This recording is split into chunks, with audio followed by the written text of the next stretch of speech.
Je peux être fâché, mais j'ai aucune priorité. Faut ne penser plus. I grew up in a very nice home. We lived in low income, but it was still nice. Like, we cared about each other, and I went to school like any other teenager, and I graduated, and I participated in sports and a lot of extracurricular activities, and I seemed like such a normal person until I went to college. And then when I came back, I was really depressed and started drinking a lot every day. First thing in the morning, I would start drinking until I would black out and pass out. I ended up moving to Saskatoon, and my drinking worsened there, where I would drink on end and didn't know what day it was when I woke up. I moved to Edmonton to live with my cousin. While living there, we both had serious addiction problems. I was drinking every day, and it eventually got to the point where she wanted me out because she wanted to smoke crack.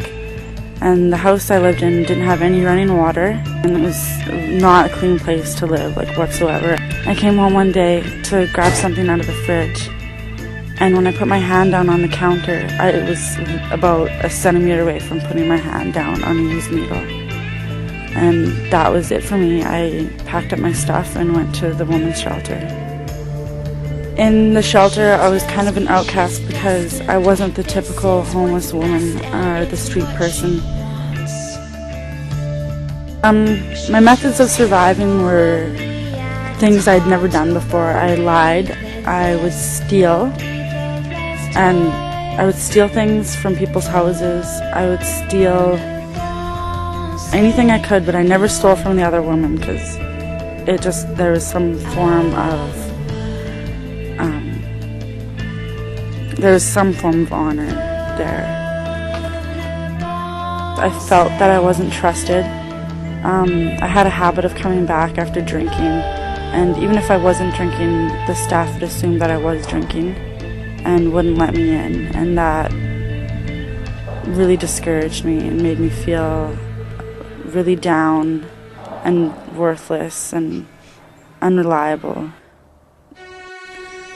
I lived with my friends for about 2 months, sleeping on the floor, and to be honest, I left because my body hurt. Like, I don't know if it was because I was under stress or because I was sleeping on the floor every night, but my body hurt so bad, and I finally phoned my mom in December of 2005 and asked her if I could come home, and she sent me money for a ticket, and I came home.